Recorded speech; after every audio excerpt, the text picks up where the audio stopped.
Hello friends, welcome back to the new video. In this video guys, I am going to show you guys how can we change our phone ringtone in our Redmi phone device. Guys, you want to change your ringtone, so as you can change it. And guys, now let's see how to change ringtone in our Redmi phone. In this video guys, I am going to show you. So when first of all open your phone setting to change your ringtone,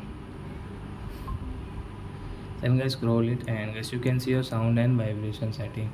So guys tap here and guys click on your ringtone. So guys you can see my ringtone has set it, and guys you want to change ringtone. So guys you can see there are 3 ringtone, and guys you want more ringtone. So guys click on all ringtone, and guys you can see your choose online ringtone, choose local ringtone, don't set ringtone, default ringtone.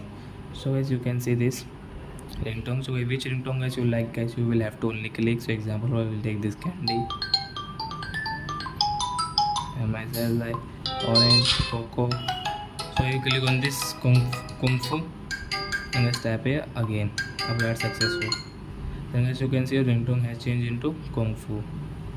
So I hope friends you have understood how to change ringtone in our Redmi phone. So that's it guys, thanks for watching. Now we will meet our next video with new topic.